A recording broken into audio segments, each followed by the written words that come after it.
ಇವತ್ತು ವಿಶೇಷವಾಗಿ ಮಾತಾಶ್ರೀ ಶಾರದಾಬಾಯಿ ಈಶ್ವರ ಭಟ್ಟರವರ ದಿವ್ಯ ನೇತೃತ್ವದಲ್ಲಿ ಕಾರ್ಯಕ್ರಮವನ್ನ ಪ್ರಾರಂಭವಾಗಿದ್ದು ಪವಾಡ ಪುರುಷ ಕಲಿಯುಗದ ಪವಾಡ ಪುರುಷರಾಗಿರ್ತಕ್ಕಂಥ ಈಶ್ವರ್ ತಾತನವರ ಒಂದು 16ನೇ ವರ್ಷದ ಜಾತ್ರಾ ಮಹೋತ್ಸವ ಕಾರ್ಯಕ್ರಮದ ಉದ್ಘಾಟನೆಯನ್ನ ಜರುಗ್ತಾ ಇದೆ. ಸತ್ಯಸಾಯಿ ಶಾಲೆಯ ಕುಲಪತಿಗಳು ಮತ್ತು ವೇದಿಕೆ ನೀಡುವಂತ ಎಲ್ಲ ಮಾನ್ಯ ಜ್ಯೋತಿಯನ್ನ ಬೆಳೆಸ್ತಾ ಇದ್ದಾರೆ.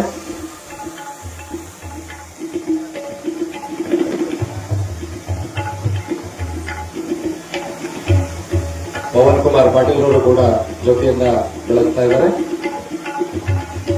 ಹಿನ್ನೆಲೆ ಧ್ವನಿಯನ್ನ ನಮ್ಮ ಕಲಾವಿದರು ಹಿನ್ನೆಲೆ ಧ್ವನಿಯನ್ನು ನೀಡ್ತಾ ಇದ್ದಾರೆ. ಅವರಿಗೆ ಅನೇಕ ಬಗೆಯ ವಂದನೆಗಳೊಂದಿಗೆ ಧನ್ಯವಾದಗಳು.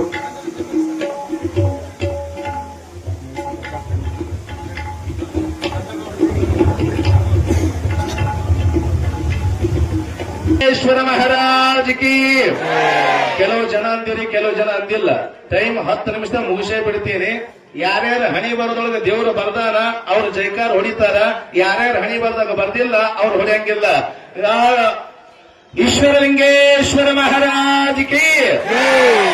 ಯಾಕ ಅಂತೀನಿ ಅಂತಂದ್ರ, ನಮ್ಮ ಹಣಿ ಬರದೊಳಗೆ ಒಂದು ವೇಳೆ ದೇವರು ಕೆಟ್ಟದ ಬರ್ದಿದ್ದ ಅಂದ್ರ, ನಮ್ಮ ಹಣಿ ಬರದ ಒಂದು ವೇಳೆ ಪರಮಾತ್ಮ ಕೇಡನ್ನ ಬರ್ದಿದ್ದ ಅಂತಂದ್ರ, ಹಣೆ ಬರವನ್ನ ತಿತ್ತುವಂತ ಶಕ್ತಿ ಇವತ್ತು ಯಾರಲ್ಲಿ ಅದ ಅಂತಂದ್ರ ಅದು ಈಶ್ವರ ಮುತ್ಯರಲ್ಲಿ ಅದ ಅಂತ ಹೇಳ್ಕೊಂಡು ಅವನ ಜಯ ಜಯಕಾರ. ಸ್ವಾಮಿ ಬಹಳ ಜನ ಜೈ ಹೊಡೆದು, ಕೆಲವು ಜನ ಸುಮ್ಮನೆ ಕೂತ್ರು. ಹಣಿ ಬರದಾಗ ಬರ್ದಿದ್ ಯಾರಿಂದ ತಪ್ಸಕ್ ಸಾಧ್ಯ ಇಲ್ಲ. ಎಷ್ಟು ವಿಚಿತ್ರ ಅಂತ ಹೇಳ್ತೀನಿ ನಿಮಗ. ತಾಯಿ ಮಗ ಮನ್ಯಾಗ ಜೀವನ ಮಾಡಕತ್ತಿದ್ರು. ಏನ್ ಮಾಡಕತ್ತಿದ್ರು ಚಂದ ಕೇಳ್ರಿ. ಜೈ ಹೊಡೋರು ಹೊಡೆದಿರಿ, ಹೊಡಿದವರು ಸುಮ್ ಕೂತೀರಿ. ಯಾರ್ಯಾರು ಹಣಿ ಬಾರ್ದಾಗದ ಅವ್ರು ಹೊಡಿತಾರ, ಉಳಿದ್ರು ಸುಮ್ ಕೊಡ್ತಾರ ಅನ್ನಕ್ಕ. ತಾಯಿ ಮಗ ಮನ್ಯಾಗ ಜೀವನ ಮಾಡಬೇಕಾದ್ರೆ ಮಗನಿಗೆ ಅವ್ರವ್ವ 3 ತಿಂಗಳು ಬರೀ ಪುಂಡಿ ಪಲ್ಯ ರೊಟ್ಟಿ ಮಾಡ್ಕೊಟ್ಲು. ಮುಂಜಾನೆ ಪುಂಡಿ ಪಲ್ಯ ರೊಟ್ಟಿ, ಮಧ್ಯಾಹ್ನ ಪುಂಡಿ ಪಲ್ಯ ರೊಟ್ಟಿ, ಸಾಯಂಕಾಲ ಪುಂಡಿ ಪಲ್ಯ ರೊಟ್ಟಿ. 3 ಹೊತ್ತ 3 ತಿಂಗಳು ಉಂಡು ಮಗನಿಗೆ ಸಾಕಾಯ್ತು. ಆ ಮಗ ಅಂದಂತ, ಏನಪ್ಪಾ ಪರಮಾತ್ಮ ನಾನು ಹಣಿ ಬಾರ್ದಾಗ ಬರೀ ಪುಂಡಿ ಪಲ್ಯ ರೊಟ್ಟಿನೇ ಬರ್ದಿದ್ದೇನೆ ಅಂತ ತಿಳ್ಕೊಂಡು ಆಸರಿಕೆ ಬ್ಯಾಸರಿಕೆ ಮಗಂಕ ಅವ್ರ ಅಕ್ಕ ಕೊಟ್ಟಿತ್ತು. 10 ಕಿಲೋಮೀಟರ್ ಅರ್ಧ ತಾಸಿನ ನಡ್ಕೊಂಡು ಹೋದ ತಕ್ಷಣ ಅಕ್ಕ ತಮ್ಮ ಕೇಳಿದ್ರಂತ, ಯಾಕೆ ಬಂದಿ ತಮ್ಮ?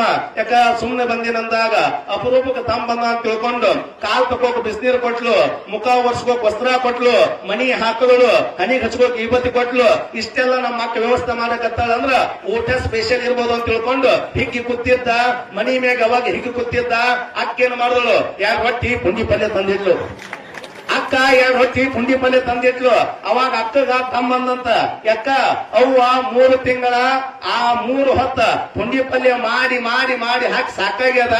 ಆಸರಿಕೆ ಬ್ಯಾಸರಿಕೆ ಅಕ್ಕನ ಮನೆಗೆ ಏನಾದ್ರು ಉಳ್ಳಕ್ ಬಂದ್ರ ನಾನು ಹಣಿ ಬರದಾಗ ಇಲ್ಲಿ ಪುಂಡಿ ಪಲ್ಯನೇ ಅದ. ತಮ್ಮನಿಗೆ ಬಹಳ ಜೀವ ಇರುವಂತ ಅಕ್ಕನಂತ, ತಮ್ಮ ಅದಕ್ಕೆ ಚಿಂತೆ ಮಾಡ್ತಿ, ಕಲಬುರಿಗೆ ಹೋಗು, 200 ರೂಪಾಯಿ ಕೊಡ್ತೀನಿ, ಚಲೋ ಊಟ ಮಾಡ್ಕೊಂಡು ಬಾ ಅಂದಾಗ 200 ರೂಪಾಯಿ ಕೊಟ್ಲು. ಸೀದಾ ಕಲಬುರಿಗೆ ಬಂದ. ಕಲಬುರಿಗೆ ಸೆಂಟ್ರಲ್ ಕಾಮತ್ ಹೋಟೆಲ್ ಹೋದ. ಊಟದ ಏನ್ರಿ ಅಂದ. ಅದ ಅಂದ್ರು. ಒಂದ್ ಊಟಕ್ಕೆ ರೊಕ್ಕ ಎಷ್ಟು ಅಂದ್ರು, 200 ರೂಪಾಯಿ ಅಂದ್ರು. ಅವ ಖುಷಿಯಿಂದ ಸಿಂಕ್ನ್ಯಾಗ ಕೈ ತಕೊಂಡು ಟೇಬಲ್ ಮುಂದೆ ಕೂತಿದ್ದ. ಅವ ಕಾಮತ್ ಹೋಟೆಲ್ ಸಪ್ಲೈ ಮಾಡವ. ದೊಡ್ಡ ತಾಟ್ನ್ಯಾಗ ಏನ್ ಮಾಡ್ದ, 2 ರೊಟ್ಟಿ ಪುಂಡಿ ಪಲ್ಯ ತಂದಿತ್ತ ಅವ ಮಗ. ಅವನ ಮನೆಯಾಗ ಪುಂಡಿ ಪಲ್ಯ, ಅಕ್ಕನ ಮನೆಯಾಗ ಪುಂಡಿ ಪಲ್ಯ, ಕಾಮತ್ ಹೋಟೆಲ್ ಪುಂಡಿ ಪಲ್ಯ. ಅವ ಊಟ ಕ್ಯಾನ್ಸಲ್ ಅಂದ. ಬ್ಯಾರೆ ಊಟ ಮಾಡ್ಬೇಕಂತ ತಿಳ್ಕೊಂಡು ಕಾಮತ್ ಹೋಟೆಲ್ ನಿಂತ ಬ್ಯಾರೆ ಹೋಟೆಲ್ ಹೋಗ್ಬೇಕಾದ್ರ ಏಪ್ರಿಲ್ ತಿಂಗಳ ಅವಗಡ ಮಳಿ ಬಂದಿತ್ತು. ರೋಡಿನ ಮ್ಯಾಗ ಮಳಕಲ್ ಮಠ ತೆಗ್ಗಿತ್ತು. ಆ ಮಳಿಗೆ ನೀರು ನಿಂತಿತ್ತು. ರೋಡ್ ಸಾಪದ ಅಂತ ತಿಳ್ಕೊಂಡು ಹಸಿವಿನ ಹಂಬಲದೊಳಗೆ ರೋಡ್ ಹೋಗ್ಬೇಕಾದ್ರ ತೆಗ್ಗಿನ ಕಾಲಿಟ್ಟ, ಜಾಗದ ಮ್ಯಾಗ ಕಾಲು ಮಾಡ್ಕೊಂಡು ಬಿದ್ದ. ಅವಾಗ ಅಲ್ಲಿ ಆಜು ಬಾಜು ಇದ್ದವ್ರು ಒಯ್ದು ಕಲಬುರಗಿ ಗೌರ್ಮೆಂಟ್ ಹಾಸ್ಪಿಟಲ್ ಅಡ್ಮಿಟ್ ಮಾಡಿದ್ರು. ಮಾಧವ್ ನಿಂತ ಹೋದಳು, ಊರ್ ನಿಂತ ಅವು ಹೋದಳು. ಕಾಲ್ ಮಾಡ್ಕೊಂಡು ಬಿದ್ದಿರ್ತಕ್ಕಂತ ಮಗನ ಹತ್ರ ಆ ಟ್ರ್ಯಾಕ್ಟರ್ ನಿಂತಿದ್ದ. ತಾಯಿ ಕೇಳಿದಂತ, ಅಮ್ಮ ಏನಾಗ್ಬೇಕು ನಿನಗ? ಮಗ ಆಗ್ಬೇಕ್ರಿ. ತಂಗಿ ನಿನಗೇನಾಗ್ಬೇಕು? ತಮ್ಮ ಆಗ್ಬೇಕ್ರಿ. ಕಾಲು ಮುರ್ಕೊಂಡು ಬೆದ್ದಿನ ಮೇಲೆ ಬಿದ್ದಿರ್ತಕ್ಕಂಥ ಪೇಷಂಟ್ ಡಾಕ್ಟರ್ ಅಂತ, ನೋಡಪ್ಪ ನಿನ್ ಕಾಲಂತೂ ಮುರಿದಾದ, ನಿನ್ನ ಕಾಲ ಜಲ್ದಿ ಆರಾಮ ಆಗ್ಬೇಕಾಗಿತ್ತಂದ್ರ, ನೀ ಜಲ್ದಿ ತಿರುಗಾಡಬೇಕಾಗಿತ್ತಂದ್ರ ನಾ ಹೇಳ್ದಂಗೆ ಕೇಳ್ಬೇಕು. ಏನ್ ಹೇಳ್ರಿ ಸರ್ ಅಂದ. ಏನೇನು ಇಲ್ಲ, ಇನ್ನೂ 6 ತಿಂಗಳ ನೀ ಪುಂಡಿ ಪಲ್ಯ ರೊಟ್ಟಿನ ಉಣಬೇಕು ಅಂದ ಮಗ. ಅವನ ಕಾರಣ ಅಂತಂದ್ರ ಹಣಿಯ ಮಧ್ಯದಲ್ಲಿ ಬರದ ಬ್ರಹ್ಮ ಬರಹವ ತಪ್ಪಿಸಲು ಸಾಧ್ಯವಿಲ್ಲ ಯಾವ ಮಾನವ. ಸ್ವಾಮಿ, ಹಣಿ ಬರವನ್ನ ತಿದ್ದಿ ಭಕ್ತರ ಬದುಕನ್ನು ಉದ್ಧಾರ ಮಾಡಿರುವಂತ ಪುಣ್ಯಾತ್ಮ ಅದು ನವನಿಹಾಳರ ಈಶ್ವರ ಮುಕ್ತಿ ಅನ್ನುವಂಥದ್ದು ನಾವು ಯಾವತ್ತೂ ಮರಿಬಾರದು. 85 ವರ್ಷಗಳ ಪರ್ಯಂತರವಾಗಿ ಬದುಕಿ ಬಾಳಿದ ಪುಣ್ಯಾತ್ಮ ಜೀವ ಇರುವಾಗಲೇ ಭವಿಷ್ಯವಾಣಿಯನ್ನ ಹೇಳಿದ. ಅಪ್ಪ, ಇಂಥ ದಿವಸ ಇಂಥ ಸಮಯಕ್ಕ ಇಂಥ ದಿವಸ ಲಿಂಗದೊಳಗ ಬೆರಿತಿನಂದಾಗ ಇಡೀ ಊರ ಜನ ಕಣ್ಣೀರವನ್ನು ಸುರಿಸ್ತಾರೆ. ಯಪ್ಪ, ನಿನ್ನಿಂದ ಲೋಕ ಕಲ್ಯಾಣ ಆಗ್ಯದ, ಭಕ್ತರ ಕಣ್ಣೀರು ವರ್ಷಿದೆ. ಈಶ್ವರಪ್ಪ, ಇನ್ನಿಷ್ಟು ದಿನಗಳ ಕಾಲ ನಮ್ಮ ಮಧ್ಯದೊಳಗಿದ್ದು ಎಲ್ಲರನ್ನ ಉದ್ಧಾರವನ್ನ ಮಾಡಬೇಕಂತ ತಿಳ್ಕೊಂಡು ಕಮಲಾಪುರ, ನವನಿಹಾಳ, ಓಕಳಿ, ಅನೇಕ ಹಳ್ಳಿಯ ಸುತ್ತಮುತ್ತ ಹಳ್ಳಿಯ ಭಕ್ತ ಬಳಗ ಬಂದು ಈಶ್ವರಮೂರ್ತಿಯರ ಪಾದಕ್ಕೆ ಬಿದ್ದು ನೀನು ಬದುಕಬೇಕು ಅಂತ ಕಣ್ಣೀರವನ್ನು ಸುರಿಸಬೇಕಾದ್ರ ಈಶ್ವರಮೂರ್ತಿ ಅಂತಾನೆ, ಯಪ್ಪ, ಬಾಡದ ಹೂವಿಲ್ಲ, ಬಾಡದ ಮುನ್ನವೇ ಮುಡಿಯಬೇಕು. ಕೊಳೆಯದ ಹಣ್ಣಿಲ್ಲ, ಕೊಳೆಯದ ಮುನ್ನವೇ ತಿನ್ನಬೇಕು. ಹಳಸದ ಅಡುಗೆ ಇಲ್ಲ, ಹಳಸದ ಮುನ್ನವೇ ಉಣ್ಣಬೇಕು. ಸಾಯದ ಮನುಜರಿಲ್ಲ, ಸಾಯದ ಮುನ್ನವೇ ಸದ್ಗತಿ ಹೊಂದಬೇಕು. ಇರಾಮಠ ಒಳ್ಳೆ ಕಾರ್ಯ ಮಾಡಬೇಕು, ಇರಾಮಠ ಉಪಕಾರ ಮಾಡಬೇಕು, ಇರಾಮಠ ದಾನ ಧರ್ಮ ಮಾಡಬೇಕು. ಸಾವೇನದ ಯಾರಿಗೆ ಬಿಟ್ಟಾದ? ಸಾವಿನ ಮನಿಗೆ ಸಾವಿರ ಬಾಗಿಲು ಮುಚ್ಚುವುದೆಂತೋ ಗೊತ್ತಿಲ್ಲ. ಬೆಚ್ಚನೆ ಜಾಗ ಬೇಡವೆಂದರೂ ವಿಧಿಯು ಯಾರನ್ನು ಬಿಟ್ಟಿಲ್ಲ.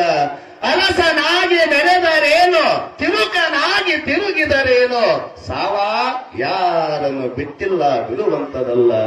ಮರಣ ಬಂದರೇನು ಸಿಟ್ಟಿಲ್ಲ, ತಿಳಿದ ಮಹಾತ್ಮರಿಗೆ ಬಿಟ್ಟಿಲ್ಲ.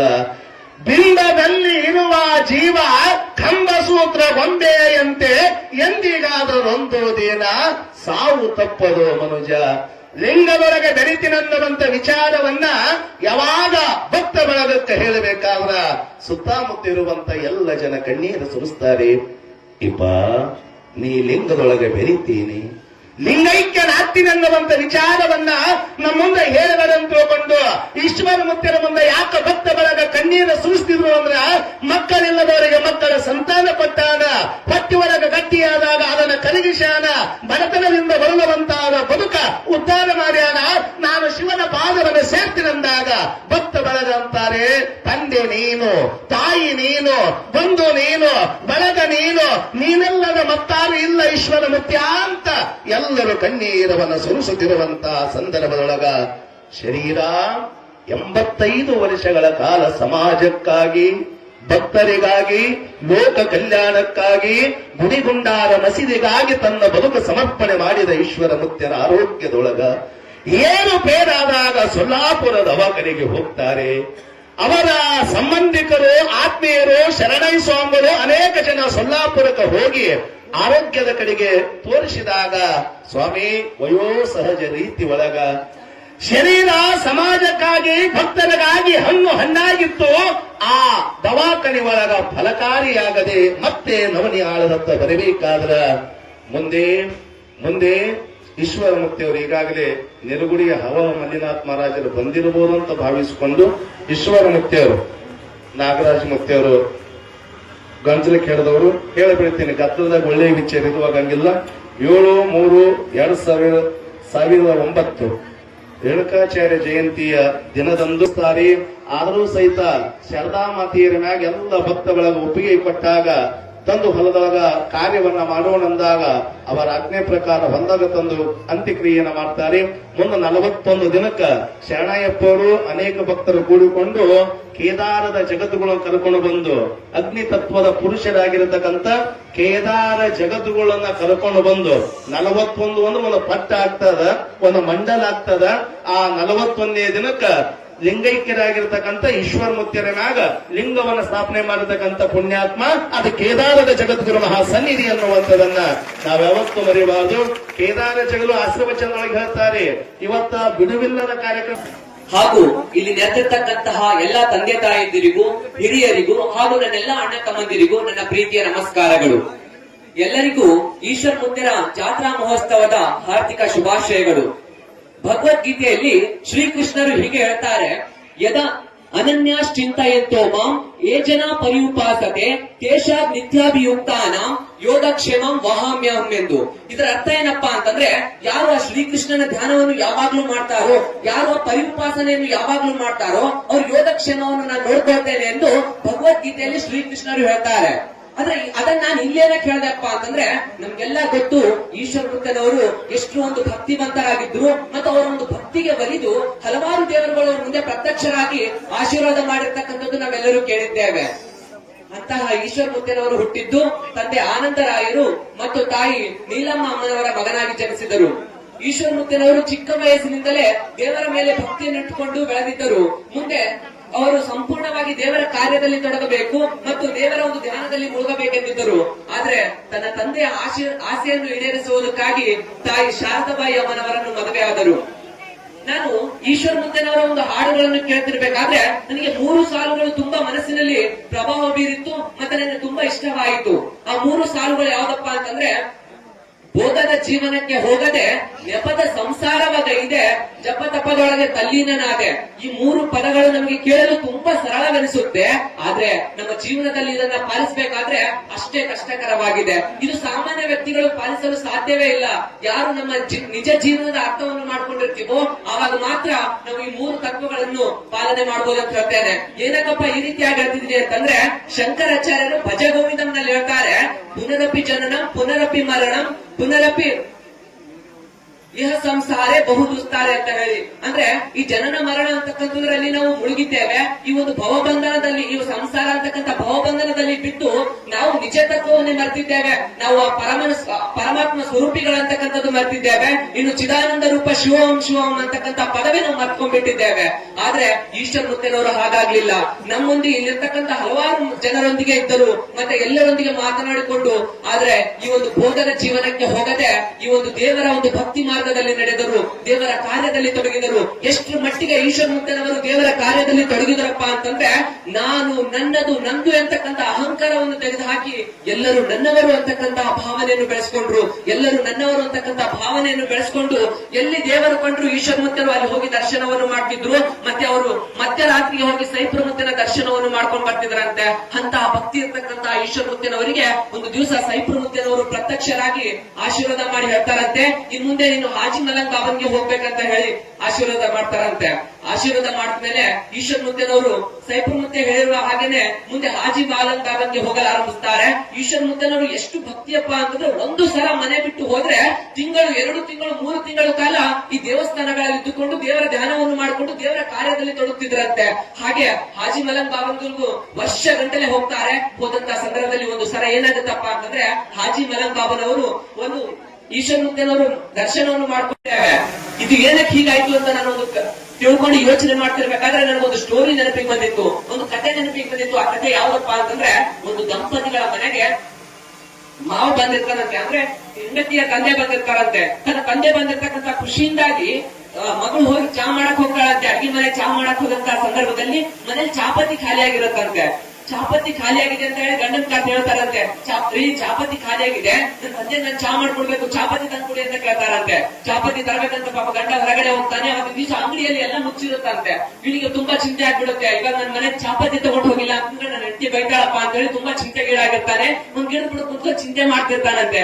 ಆ ಸಂದರ್ಭದಲ್ಲಿ ಒಬ್ರು ಸಾಧುಗಳು ಬರ್ತಾರಂತೆ.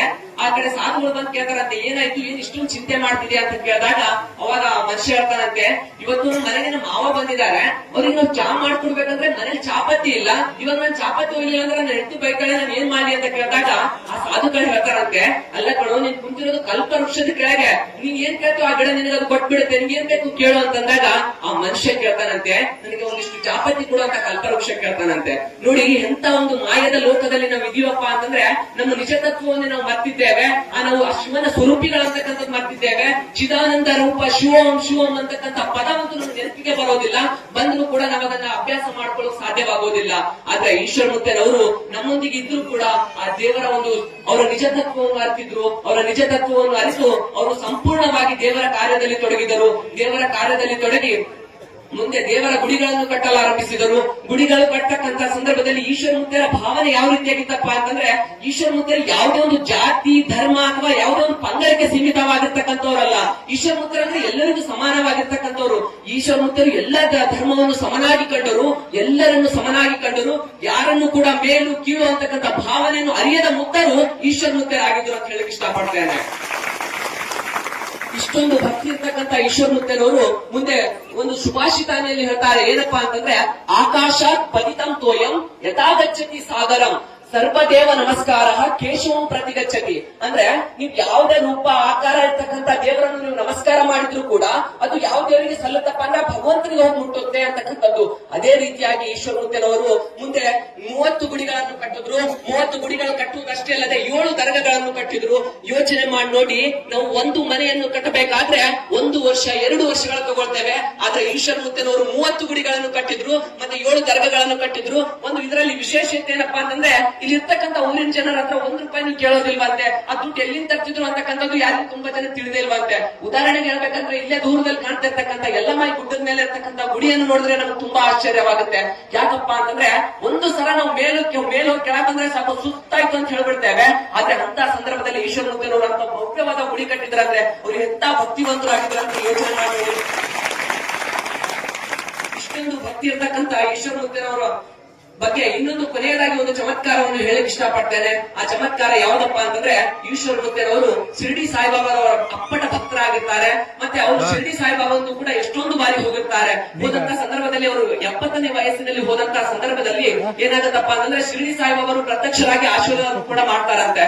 ಈ ನವನಿಹಾಳ ಗ್ರಾಮಕ್ಕೆ ಬಂದಂತ ಸಂದರ್ಭದಲ್ಲಿ ಸ್ವಾಮಿಗೆ ಈ ವಿಷಯ ಹೇಳಿದ ಮೇಲೆ ಸ್ವಾಮಿ ಹೇಳಿದ್ರು, ನಾನು ಹೇಳಿರ್ತಕ್ಕಂಥ ಸ್ಥಳ ಅದೇ, ನೀವು ಅಲ್ಲೇ ಸಂಸ್ಥೆ ನಿರ್ಮಾಣ ಮಾಡ್ಬೇಕಂತ ಹೇಳಿದ್ರು. ಹೀಗೆ ಈಶ್ವರಮೂರ್ತಿಯವರ ಒಂದು ಪರಿಶುದ್ಧವಾದ ಒಂದು ಪ್ರಾರ್ಥನೆಯಿಂದಾಗಿ ಇವತ್ತು ಸಂಸ್ಥೆ ಕೂಡ ಬಂದಿದೆ. ಸಂಸ್ಥೆಯಲ್ಲಿ ನಮ್ಮಂತಹ ಎಷ್ಟೋ ಮಕ್ಕಳು ಇವತ್ತು ವಿದ್ಯಾಭ್ಯಾಸವನ್ನು ಉಚಿತವಾದಂತಹ ವಿದ್ಯಾಭ್ಯಾಸವನ್ನು ಪಡೆದಿದ್ದಾರೆ. ಈಶ್ವರಮೂರ್ತಿಯವರ ಒಂದು ನಿಸ್ವಾರ್ಥ ಪ್ರಾರ್ಥನೆಯಿಂದಾಗಿ ಹಲವಾರು ದೇಶಗಳಿಂದ ಇಲ್ಲಿ ಬಂದು ವಿದ್ಯಾಭ್ಯಾಸವನ್ನು ಪಡೆದಿದ್ದಾರೆ. ಇಂತಹ ನಿಸ್ವಾರ್ಥ ಸೇವೆಯನ್ನು ಮಾಡಿರ್ತಕ್ಕಂತಹ ನಿಸ್ವಾರ್ಥ ಪ್ರಾರ್ಥನೆಯನ್ನು ಮಾಡಿರ್ತಕ್ಕಂಥ ಈಶ್ವರಮೂರ್ತಿಯವರ ವ್ಯಕ್ತಿತ್ವ ನಾವು ಸಂಪೂರ್ಣವಾಗಿ ಅರಿಯಲು ಸಾಧ್ಯವೇ ಆಗೋದಿಲ್ಲ. ಇಂತಹ ವ್ಯಕ್ತಿತ್ವ ಇರ್ತಕ್ಕಂಥ ಈಶ್ವರಮೂರ್ತಿಯವರು ಕೊನೆಗೆ ನಾವು ಯಾವ ದೇಹ ಬಿಡ್ತೀವಿ ಅಂತಕ್ಕಂಥದ್ದು ನಮ್ಗೆ ಯಾರಿಗೂ ತಿಳಿಯೋದಿಲ್ಲ. ಆದ್ರೆ ಈಶ್ವರಮೂರ್ತಿಯವರಿಗೆ ತಿಳಿದಿತ್ತು ಅವ್ರು ಯಾವ ದೇಹ ಬಿಡ್ತಿದ್ದಾರೆ ಅಂತಕ್ಕಂಥದ್ದು ಕೂಡ. ಇನ್ನು 2 ದಿವಸದಲ್ಲಿ ಅವ್ರು ದೇಹ ಬಿಡ್ತಾರಂತಂದ್ರೆ ಅವರಲ್ಲಿ ಯಾರೊಬ್ರು ಬಂದು ಕೇಳ್ತಾರಂತೆ, ಮುತ್ತೇರೆ ನಾನು ಮುಂಬೈಗೆ ಹೋಗ್ತಿದ್ದೀನಿ, ನನ್ಗೆ ಆಶೀರ್ವಾದ ಮಾಡಿ ಅಂತ ಹೇಳಿದಾಗ ಮುತ್ತೇರೆ ಹೇಳ್ತಾರಂತೆ, ಹೋಗಕ್ ಹೋಗ್ಬೇಡ, ನೀನು ರಿಸರ್ವೇಶನ್ ಕ್ಯಾನ್ಸಲ್ ಮಾಡ್ಸು, ಯಾಕಂತಂದ್ರೆ ನಾನು ಇನ್ನೊಂದು 2 ದಿವಸದಲ್ಲಿ ನಾನು ದೇಹ ಬಿಡೋದಿದ್ದೀನಿ, ಆ ಕಾರ್ಯನ ಮುಗಿಸ್ಕೊಂಡು ಹೋಗು ಅಂತ ಹೇಳ್ತಾರಂತೆ. ನೋಡಿ, ಈಶ್ವರಮೂರ್ತಿಗೆ ಯಾವ ದೇಹ ಬಿಡ್ತಾರಂತಕ್ಕಂಥದ್ದು ಕೂಡ ತಿಳಿದಿತ್ತಂದ್ರೆ ಆ ಮನುಷ್ಯರಾಗಿ ಹುಟ್ಟಿ ಮಾಧವನಡೆಗೆ ಎಷ್ಟು ಬೇಗನೆ ಸಾಗಿದ್ರು ಅಂತಕ್ಕಂಥದ್ದು ಯೋಚನೆ ಮಾಡಬೇಕಾಗತ್ತೆ. ಕೇವಲ ಮನುಷ್ಯನಾಗಿ ನಮ್ಮಂತೆ ಜನಿಸಿ ಮಾಧವನಾಗಿರ್ತಕ್ಕಂಥ ಈಶ್ವರಮೂರ್ತಿಯವರ ಬಗ್ಗೆ ನಾವು ಇಷ್ಟೊಂದು ಹಬ್ಬ ಆಚರಣೆ ಮಾಡಿ ಜಾತ್ರೆಯನ್ನು ಮಾಡಿ ತುಂಬಾ ಸಂತೋಷ ಪಡ್ತಿದ್ದೇವೆ. ಇದು ತುಂಬಾ ಸಂತೋಷಕರವಾದ ವಿಷಯ. ಇನ್ನೊಂದು ಚೂರು ನಾವು ಈಶ್ವರಮೂರ್ತಿಯವರಿಗೆ ಗೌರವ ಸಲ್ಲಿಸಬಹುದಾದ್ರೆ ಏನ್ ಮಾಡಬಹುದಪ್ಪ ಅಂತಂದ್ರೆ ಈಶ್ವರಮೂರ್ತಿಯವರು ಮಾಡಿರ್ತಕ್ಕಂಥ ಅವ್ರ ಒಂದು ತತ್ವಗಳು 1-2-3 ಪಾಲನೆ ಮಾಡಿದ್ರೆ ಸಾಕು, ಇನ್ನು ನಾವು ಕೃತಜ್ಞತೆ ಸಲ್ಲಿಸಿದಂಗಾಗುತ್ತೆ ಅನ್ಕೊಳ್ತೇನೆ. ಈಶ್ವರಮೂರ್ತಿಯ ತತ್ವಗಳಾದ್ರೂ ಏನಿರ್ಬೋದಪ್ಪ ಅಂತಂದ್ರೆ ಈಶ್ವರಮೂರ್ತಿಯವರು ಎಲ್ಲರನ್ನು ಪ್ರೀತಿಸಿದರು, ಮತ್ತೆ ಎಲ್ಲ ಧರ್ಮವನ್ನು ಸಮನಾಗಿ ಕಂಡರು, ಎಲ್ಲರನ್ನು ಗೌರವಿಸಿದರು, ಯಾರನ್ನು ಮೇಲು ಕೀಳು ಅಂತ ನೋಡಲಿಲ್ಲ, ಕಷ್ಟ ಅಂತ ಬಂದವರಿಗೆ ಸಹಾಯ ಮಾಡಿದರು.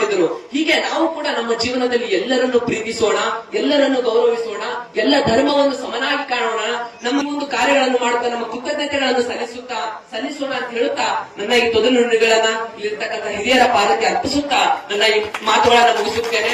ಎಲ್ಲರಿಗೂ ಮತ್ತೊಮ್ಮೆ ನನ್ನ ಕೃತಜ್ಞತೆಗಳನ್ನು ಸಲ್ಲಿಸುತ್ತಾ ಈ ಮಾತುಗಳನ್ನು ಮುಗಿಸುತ್ತೇನೆ. ಸಮಸ್ತ ಲೋಕ ಸುಖಿನೋ ಭವಂತು. ನಮಸ್ಕಾರ.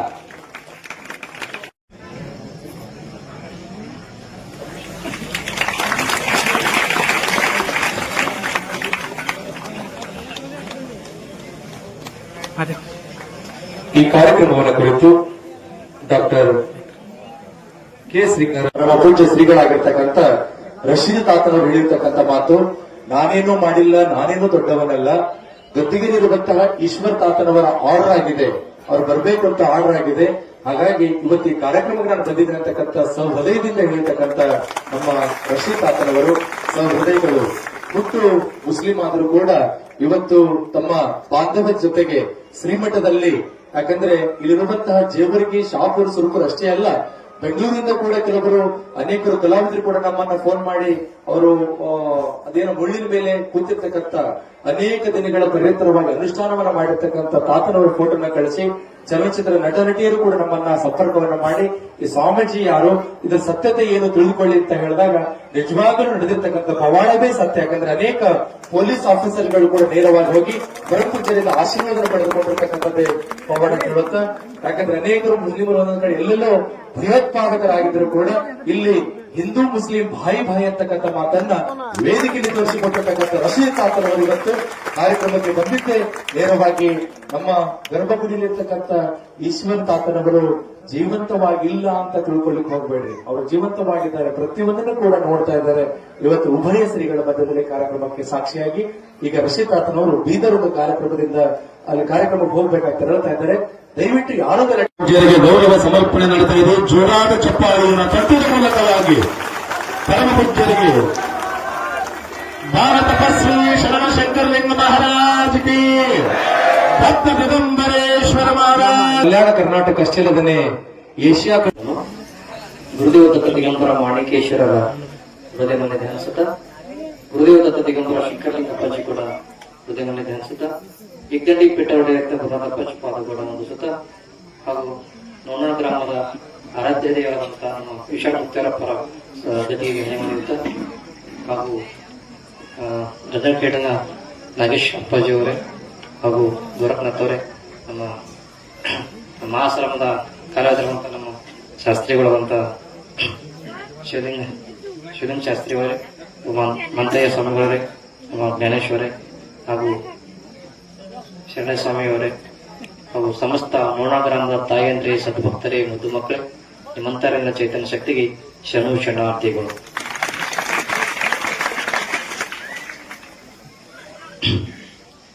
ಇರ್ಲಿ ಪಾಪ ಅವ್ರಿಗೆ ಗೊತ್ತಿರ್ಲಕ್ಕಿಲ್ಲ.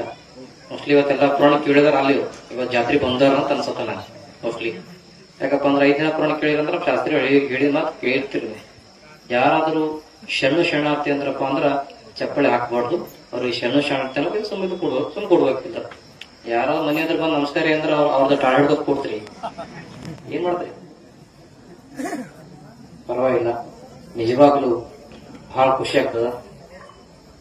ಹೋದಷ್ಟೇ ಬಂದಿದೆ ನಾನು, ಮತ್ತೆ ಹೋದಷ್ಟು ಕೂಡ ಲೇಟಾಗೇ ಬಂದಿದೆ, ಈ ವರ್ಷ ಲೇಟಾಗೇ ಬಂದಿನಿ.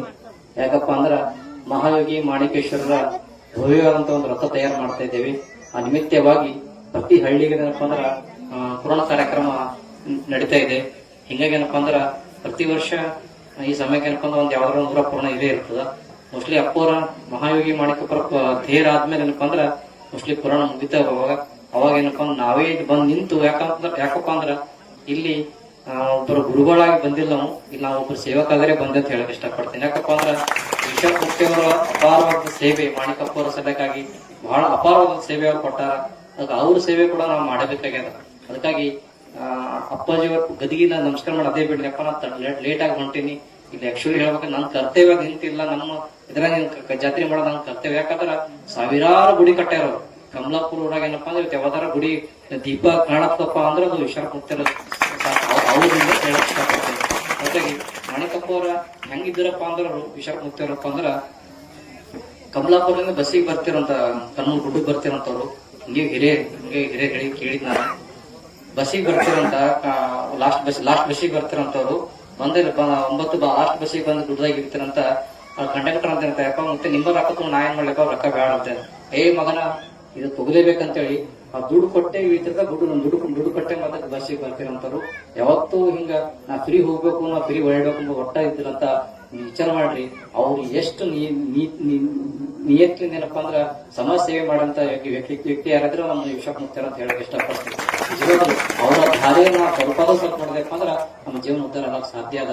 ಅದಕ್ಕಾಗಿ ಅಂತ ಮಹಾತ್ಮರ ಜಾತ್ರೆ ನಾವು ಬಂದಿದ್ದಪ್ಪ ಅಂದ್ರ ಏನಾದ್ರೂ ತಗೊಂಡ್ ಹೋಗುವಂತ ಕೆಲಸ ಮಾಡ್ಬೇಕು. ಏನಪ್ಪಾ ಅಂದ್ರ ಪುಣ್ಯ ತಗೊಂತ ಕಳ್ಸ್ಕೊಂಡಂತ ಕೆಲಸ ಮಾಡಬೇಕು.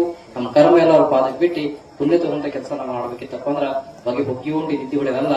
ನಮ್ಮ ಶಾಸ್ತ್ರಿಗಳು 5 ದಿವಸ ಏನಪ್ಪಾ ಅಂದ್ರ ಪ್ರವಚನದಾಗ ಏನ್ ಹೇಳ್ಯಾರ ಆ ವಿಷಯಗಳು ತಲೆ ಇಟ್ಕೊಂಡು ಬದುಕು ಮಾಡತ ಕೆಲಸ ಮಾಡಿದ್ರ ವಿಷಯಪ್ಪ ನಮ್ ಬಾಳಲ್ಲಿ ಯಾವತ್ತು ನಂದ ದೀಪ ಬೆಳತಾರ ಅಂತ ಹೇಳಕ್ ಇಷ್ಟಪಡ್ತೀನಿ. ಆದಷ್ಟು ಮಟ್ಟಿಗೆ ಏನಪ್ಪಾ ಅಂದ್ರೆ ಒಳ್ಳೆ ಮಾಡೋಂತ ಕೆಲಸ ಮಾಡ್ರಿ, ಕೆಟ್ಟದ್ ಯಾವತ್ತು ಮಾಡಕ್ ಹೋಗ್ಬೇಡ್ರಿ. ಜಾತ್ರೆಗೆ ಬಂದಿರಪ್ಪ ಹಂಗಲ್ಲ, ಯಾವತ್ತೇನಪ್ಪ ಬರೀ ಒಂದೇ ದಿನ ಜಾತ್ರೆ ಅಲ್ಲ, ಇಡೀ ನಮ್ಮ ಬದುಕೇ ಜಾತ್ರೆ ಆಗ್ಬೇಕಿತ್ತಪ್ಪ ಅಂದ್ರ ಒಳ್ಳೆ ವಿಚಾರಣೆ ಬದುಕಪ್ಪ ಅಂದ್ರ ನಮ್ಮ ಸುಂದರವಾದ ಬದುಕು ಒಳ್ಳೆ ರೀತಿ ನಡಕ್ ಸಾಧ್ಯ ಅದ ಅಂತ ಹೇಳಕ್ ಇಷ್ಟಪಡ್ತೀನಿ. ಅದಕ್ಕೆ ಅಂದ್ರ ಯಾವತ್ತು ಮನುಷ್ಯ ಏನಪ್ಪಾ ಅಂದ್ರ ಹುಟ್ಟು ಬಂದಿವಪ್ಪ ಅಂದ್ರ ಒಂದ್ ಜೀವನ ಸಾಫ್ಟ್ ಮಾಡ್ಕೊಂಡು ಹೋಗ್ಬೇಕು. ಏನಾದ್ರೂ ಏನಪ್ಪಾ ಅಂದ್ರೆ ಇರದೇ 3 ದಿನಪ್ಪ ಅಂದ್ರ ಆ 3 ದಿನದ ಏನಪ್ಪಾ ಅಂದ್ರ 4 ಜನರಿಗೆ ಏನಪ್ಪಾ ಹೌದು ಅನ್ಸ್ಕೊಂಡು ಹೋಗ್ಬೇಕು ಹೊರತು ಏನಪ್ಪಾ ಮನುಷ್ಯ ಇದ್ದು ಸತ್ತೋಡು ಮನೆತಂತ ಅಂಬ ವ್ಯಕ್ತಿ ಆಗ್ಬಾರ್ದು. ಅದಕ್ಕಾಗಿ ಎಲ್ಲರೂ ಜೀವನ ಒಳ್ಳೇದಾಗ್ಲಿ. ಇದೇ ರೀತಿಯಾಗಿ ಈಶ್ವರ ಮುಕ್ತಿಯವರ ಜಾತ್ರೆ ಏನಪ್ಪಾ ಅಂದ್ರೆ ಬರೀ ಒಂದು ಗ್ರಾಮವಾಗಿ ಇರ್ಬೋದು, ಇಡೀ ನಮ್ಮ ತಾಲೂಕ, ಇಡೀ ನಮ್ಮ ಕರ್ನಾಟಕನೇ ಜನ ನೋಡಂತ ಜಾತ್ರೆ ಆಗ್ತದ ಒಂದು ಸಮಯ ಬಂದಾಗ, ಸಮಯ ಬರೋದು ಅಷ್ಟೇ ಅನ್ನಂಗ. ಯಾಕಂದ್ರ ಹೆಂಗಪ್ಪ ಅಂದ್ರ ಇವು ದೀಪ ಏನಪ್ಪಾ ಅಂದ್ರ ಎಲ್ಲಾ ಕಡೆ ಬೆಳಕು ಹುಡೆ ಕೊಡ್ತಂತ ಇಟೇ ನಮ್ಮ ಈಶ್ವರಪ್ಪ ಮಹಾಪುರ ಕನಸು ಏನದ ಗೊತ್ತಿಲ್ಲ. ನಿಜವಾಗಲೂ ಅವರು ಬಹಳ ದೊಡ್ಡ ಶಕ್ತಿ ಅದ. ಆ ಶಕ್ತಿ ಯಾರು ತಿಳ್ಕೊಂಡು ಅವ್ರಿಗೆ ಮಾತ್ರ ಗೊತ್ತಂತ ಹೇಳಕ್ ಇಷ್ಟಪಡ್ತೀನಿ. ಇಲ್ಲಿ ಯಾರು ನಡ್ಕೋತ್ರಿ ಅವ್ರು ಪಡ್ಕೋತ್ರಿ ಅಂತ ಹೇಳಕ್ ಇಷ್ಟಪಡ್ತೀನಿ. ಅದಕ್ಕೆ ನೀವೆಲ್ಲರೂ ಏನಪ್ಪಂದ್ರ ಈಶ್ವರಪ್ಪ ಅವ್ರು ನಿಜವಾಗ್ಲೂ ಏನಪ್ಪಂದ್ರ ಆಡಂಬರ ಭಕ್ತಿ ಬೇಡ, ಒಳಗಿನ ಭಕ್ತಿ ಬರ್ಲಿ. ಯಾವತ್ತು ಯಾರೋ ನೋಡ್ತಾರ ಮಾಡಕ್ಕಿಂತ ನಮ್ಮ ಒಳಗಿನ ಆತ್ಮ ಹೇಳ್ಬೇಕು, ನಿಜವಾದ ಭಕ್ತಿನಿಂದ ದುಡಿದ್ರೆ ಮಾತ್ರ ಸಿಗಂತದಾಗ್ತದ. ಕೆಲವೊಂದ್ಸಲ ಅಂದ್ರ ನಾನೇ ಮಾಡತ್ತೀನಿ, ನಂದಿನಿ ನಡೆದಂತ ಭಾವನೆ ಯಾವತ್ತು ಇಕ್ಕಲಕ್ ಹೋಗಡ್ರಿ. ಅದು ನೀವು ಏನ್ ಮಾಡ್ತೀರಿ ಅದು ಪಡ್ಕೋತ್ರಿ. ಅದಕ್ಕಾಗಿ ನಾನೇ ಮಾಡಿ ಅನ್ನೋ ಭಾವನೆ ಯಾವತ್ತು ಅಹಂಕಾರ ತೋರ್ಸ್ಕೊಕ್ ಹೋಗಡ್ರಿ. ಅದಕ್ಕಾಗಿ ನಿಜವಾಗ್ಲೂ ಏನಪ್ಪಾ ಅಂದ್ರ ಈಶ್ವರಪ್ಪನ ಮೇಲೆ ಭಕ್ತಿ ಇಟ್ಟು ಅವ್ರ ಸೇವೆ ಮಾಡ್ರಿ, ನಿಮ್ಗೆಲ್ಲ ಆಗ್ತದೆ ಅಂತ ಹೇಳಕ್ ಇಷ್ಟಪಡ್ತೀನಿ. ಒಳ್ಳೇದ್ ಮಾಡಕ್ಕಾಗಿರ್ ಪರವಾಗಿಲ್ಲ, ಕೆಟ್ಟದಂತೂ ಯಾರಿಗೂ ಮಾಡಕ್ ಹೋಗಡ್ರಿ. ಯಾರ ಮನಸ್ಸು ಮಾಡಕ್ ಹೋಗಲ್ಲ ಅಂತ ಹೇಳಿ ತಿಳಿಸುತ್ತಾ ಎಲ್ಲರಿಗೂ ಕೂಡ ಒಳ್ಳೇದಾಗ್ಲಿ. ಆದಷ್ಟು ಮಟ್ಟಿಗೆ ಏನಪ್ಪಾ ಅಂದ್ರ ಬಹಳ ಯಾವತ್ತು ಖುಷಿ ಖುಷಿ ಇರ್ಲ ಅಂತ ಹೇಳುತ್ತಾ ನಮ್ ಹೆಚ್ಚಿಗೆ ಮಾತಾಡಕ್ ಬರಲ್ಲ. ನಾವಂತೂ ಮಾತಾಡೋರೇ ಅಲ್ಲ, ನಮ್ಮ ಶಾಸ್ತ್ರಿಗಳಿಗೆ ಗೊತ್ತೇ ಅಲ್ಲ.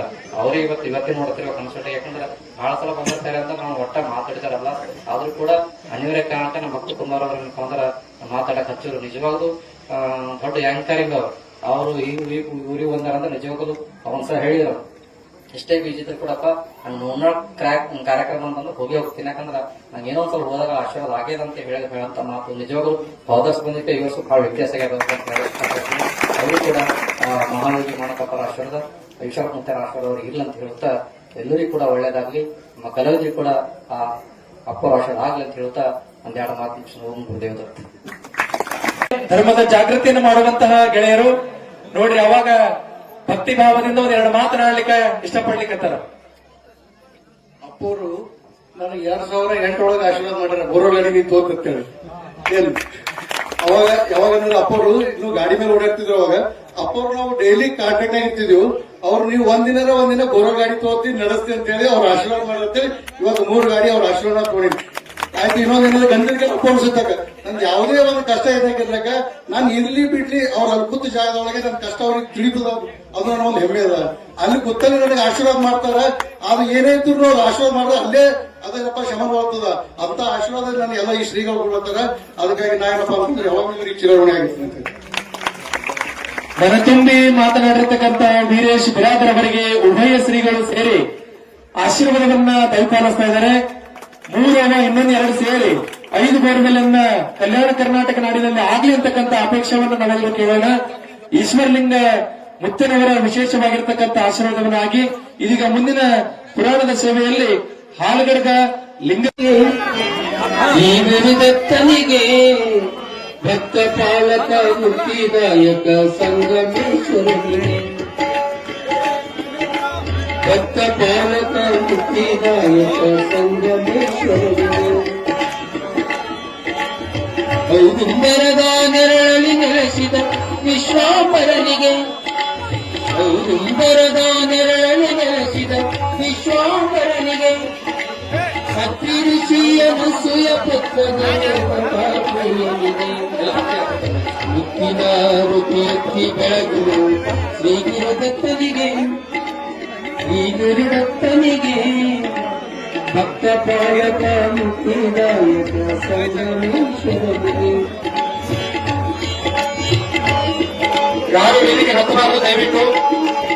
ಒಬ್ಬರನ್ನ 4 ಜನ ಬರ್ತಾರೆ, ದಯವಿಟ್ಟು ಯಾರು ವೇದಿಕೆ ಹತ್ತಬಾರದು ವಿನಂತಿ ಮಾಡ್ಕೊತಾ ಇದ್ದೇವೆ. ಅವರ ಭೀಮೆ ಸಂಗಮದಲ್ಲಿ ತಪವನ್ನು ಗೈಲಾದ ಅವರ ಭೀಮೆ ಸಂಗಮದಲ್ಲಿ ತಪವನ್ನು ಗೈದವಗೆ ದರೆಯಳು ಮೆರೆಯುವ ಗಣಗಾಪುರದ ಶ್ರೀ ಗುರುರಾಮನಿಗೆ ಮುಕ್ತಿಯ ವೃತ್ತಿ ಎತ್ತಿ ಬೆಳಗುವುದು ಶ್ರೀ ಗುರುದತ್ತನಿಗೆ ಶ್ರೀ ಗುರುದತ್ತನಿಗೆ ಭಕ್ತ ಪಾಲಕ ಮುಕ್ತಿದಾಯಕ ಸಂಗಮೇಶ್ವರನಿಗೆ ಭಕ್ತ ಪಾಲಕ ಮುಕ್ತಿದಾಯಕ ಸಂಗಮೇಶ್ವರನಿಗೆ ಭಕ್ತ ಪಾಲಕ ಮುಕ್ತಿದಾಯಕ ಸಂಗಮೇಶ್ವರನಿಗೆ ಕರ್ಪೂರವನ್ನು 12 ಗಂಟೆಯವರೆಗೆ ಪಲ್ಲಕ್ಕಿ ಉತ್ಸವ, ಕುಂಭಮೇಳ, ಡೊಳ್ಳು ಕುಣಿತ, ಪುರವಂತ ಮತ್ತು ಭಜನಾ ಕಾರ್ಯಕ್ರಮ ನಂತರ ಮಹಾಪ್ರಸಾದ ವಿತರಣೆ ಜರುಗುವುದು.